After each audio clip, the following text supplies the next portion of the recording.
throw that down and it never goes in quite on the finish. So you can slap this.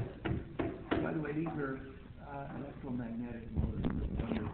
They're one of the reasons we love them. We have 4 different types of wheels. This type, that type, and one down at the very end, that black one. By the way, the one at the end, if you take off, to get the pan off to wash it out, you take hold of the wheel head and you go, and it pops off, the whole pan lifts up and it lifts it down. So it's a different use. Okay, I slapped that on there. I have to turn on the wheel just a little bit to do that, and or be wheeling the stop all the way. That's all that means. Now, I have to run this full speed.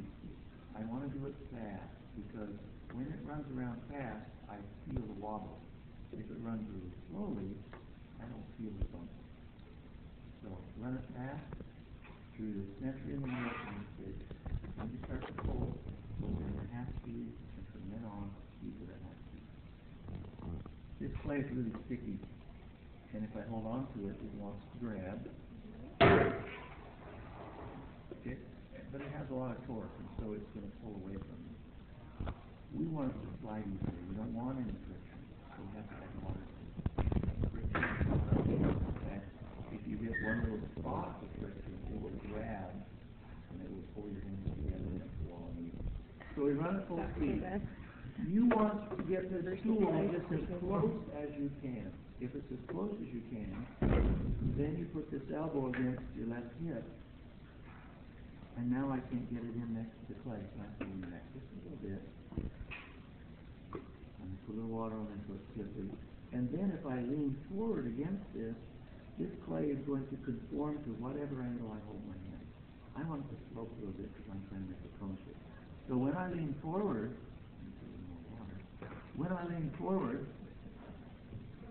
it's smooth. Now, if I jump away from it suddenly, it reacts suddenly. Everything you do with pottery is a slow, precise, gradual motion.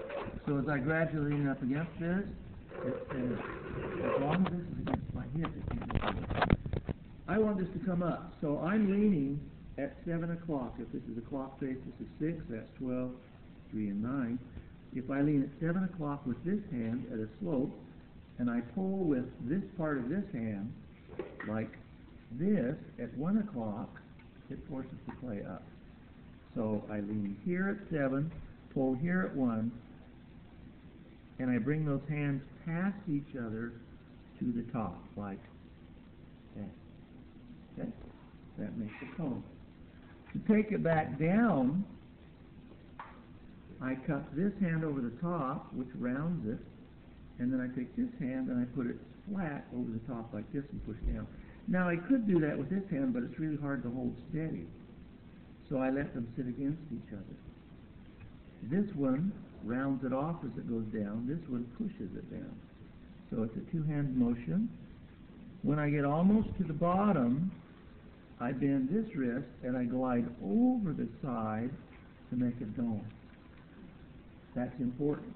If I don't do that, watch what happens. If I just come down flat and leave it flat, when I start to take it up again, the clay on the outside of the cylinder will come up and make a dish on the outside, like this. You see what happens? That's not what I want. If it starts to happen like that, I push this flat, and then I take the flat, the fatty, meaty part of that thumb, and I push forward, and it gives me a dome again. See that? Now when I lean against it with a dome, it won't make the dish. Why? I lean, I pull, and I let those hands pass each other, and it comes up to a cone. See that? I cone over the top, and I push down. This hand's doing the work. This one is just steadying it and rounding it. When I get almost to the bottom, what do? Bend this wrist to make the dome. We need to do that 3 times. So third time, I lean with my body. I tip together with those hands. Come over the top and down. You're so oppressive. Oppressive or impressive? Impressive. Impressed. Like my hand is over. Now, I don't want this to be really flat and wide because that's going to take a whole bunch of clay to make the bottom of that shape. I want it to be narrower and taller. So once I get that down the third time, I want to make the sidewall straight up and down. So I'm going to now hold my hands whereas they were at an angle before. Now they're straight up and down. I lean from the hip. That makes it a little straighter and taller. But I want this flat on top. This is the only time you lean both directions at once. This is hard to do because there's lots and lots of friction. And the clay wants to go up and out at the same time, and it's frustrating for it. So it's a lot of work. Ease away from it. You ease up to it till it spins true. You ease away from it till it's not. Until it feels true. There. Now, we're going to open this. To open it, we make the C shape. Cock this thumb. Now, by nature, when you touch this thumb against the clay for some reason, it wants to go like that. I don't know why. It's part of our primate heritage, I guess. The thumb wants to go like that. Yeah. Keep it cocked, okay? This hand is just kind of coasting around outside to steady it. And these fingers push down on that thumb, and I go down into there, keeping the 45.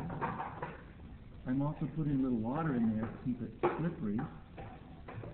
And I want to leave 3/4 of an inch. How do I know when I'm leaving 3/4 of an inch? Pin tool. Yeah, we stop the wheel.